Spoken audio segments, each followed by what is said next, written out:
Este domingo, 9 de noviembre, coincide con la memoria litúrgica de la dedicación de la Basílica de San Juan de Letrán. Esta basílica, ubicada en Roma, es la catedral del obispo de Roma, que como sabemos es el Papa. Es decir, que el día en que se hizo el ritual para bendecir, para dedicar al uso del culto y la liturgia esa catedral, se recuerda como un hecho importante para la Iglesia.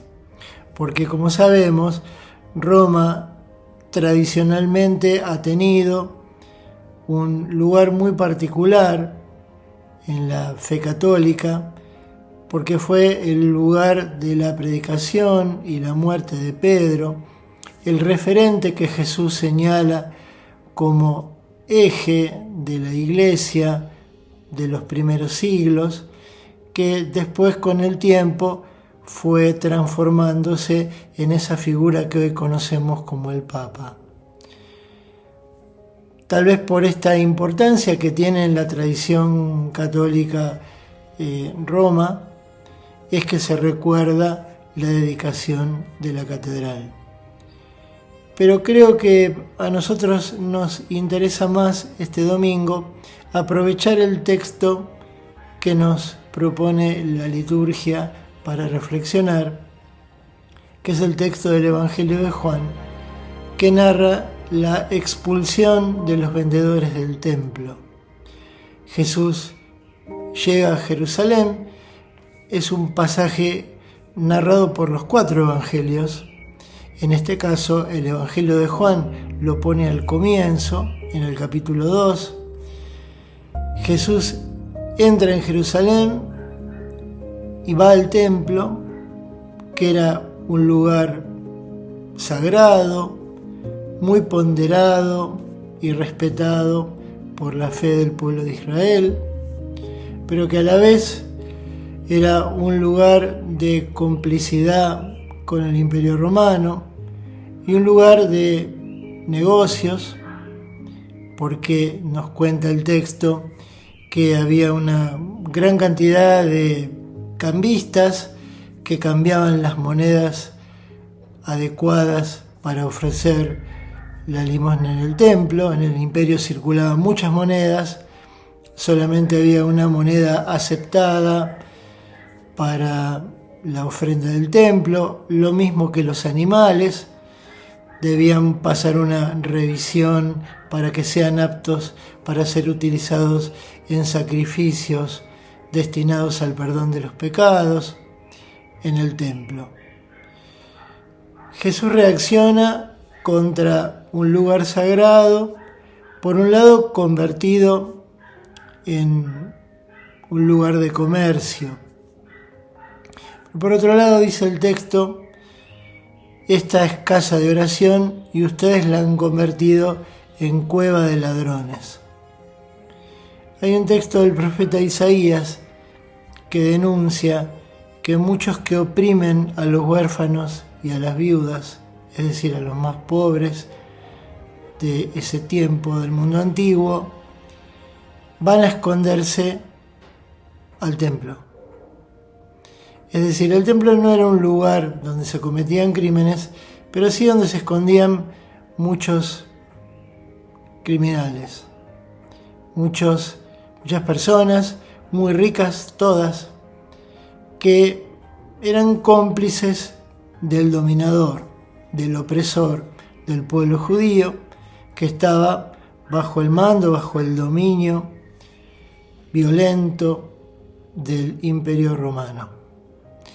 Ya en esta época los sacerdotes habían perdido un poco la continuidad de la tradición. Muchos sumos sacerdotes eran nombrados por las autoridades romanas.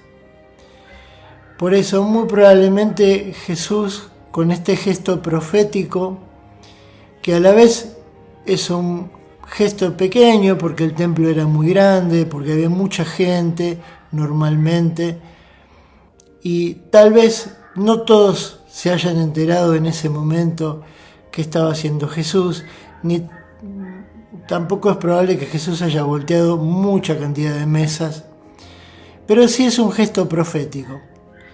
Jesús declara que el templo es un lugar de comunión con Dios y no un lugar de complicidad con el opresor y con la injusticia. Porque de hecho, como les decía, los sacerdotes en general eran muy ricos y el templo no era un lugar amigo de los pobres. Jesús, que predica el reino de Dios, ese mundo alternativo, inclusivo, ese mundo donde hay lugar para todos, ese mundo propuesto como un mundo de hermanos, no podría tolerar un templo que esté al servicio de los ricos y que sea colaborador de quienes hacen sufrir al pueblo y quienes hacen sufrir a los pobres.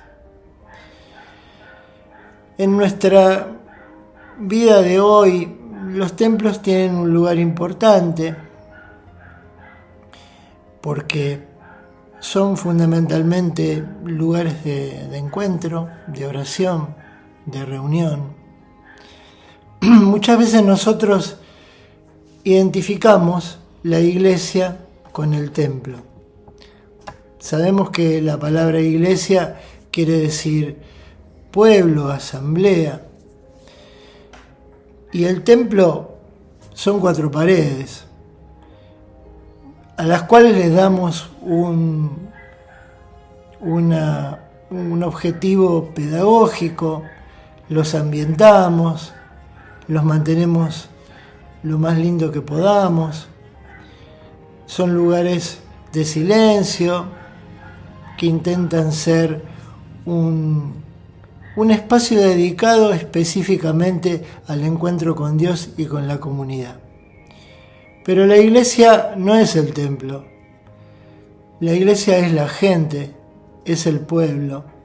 Y en todo caso, los templos son lugares donde se reúne la comunidad. Y en este sentido, la comunidad es bastante más importante que el templo. No porque el templo no tenga importancia en nuestros barrios, en nuestras comunidades. Siempre queremos tener un templo, una capilla, una parroquia, un lugar donde congregarnos, donde rezar, donde encontrarnos con Dios. Un lugar destinado a ese objetivo, a que sea un lugar que nos invite al encuentro y a la oración, y eso está muy bien. Cada comunidad, cada barrio hace lo que puede. Tenemos templos gigantes, muy antiguos, más parecidos a un museo que un lugar de encuentro. Tenemos templos sencillos en nuestros barrios, capillas con techo de chapa. Todo vale mientras sea hecho con amor y con cariño, en el caso de los templos más sencillos. Y en el caso de los templos más ostentosos o más enormes, a veces me pregunto si no sería mejor destinarlos a museo y que la comunidad tenga otros lugares de reunión y de encuentro. Pero también es cierto que templos muy antiguos tienen una larga tradición y una larga relación afectiva con el pueblo. Por eso también el pueblo aprecia esos templos enormes, como por ejemplo la Basílica de Luján, que es un lugar muy querido para la fe del pueblo argentino, y otros tantos lugares a lo largo del mundo. Pero lo importante es que lo que le da sentido a las 4 paredes de un templo es la gente, es la comunidad. Tener templos hermosos e imponentes y vacíos no tendría mucho sentido. Por eso es la gente la que le da sentido a las paredes. Y también es importante que el templo sea un lugar de recepción, de acogida, de puertas abiertas, como tantas veces lo ha recordado el Papa Francisco durante su ministerio pastoral. Los templos no han de ser, como denuncia Jesús, lugares de complicidad con el poder establecido, lugares de complicidad con quien explota o hace sufrir al pobre. Muchas veces en los templos hacemos celebraciones donde participan autoridades civiles,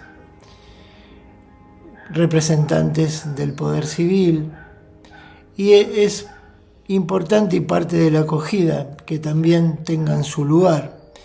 Lo importante es que no tengan un lugar preferencial, porque en todo caso los templos han de ser lugares preferencialmente abiertos para el pobre y para aquel que llega herido y necesitado de un abrazo.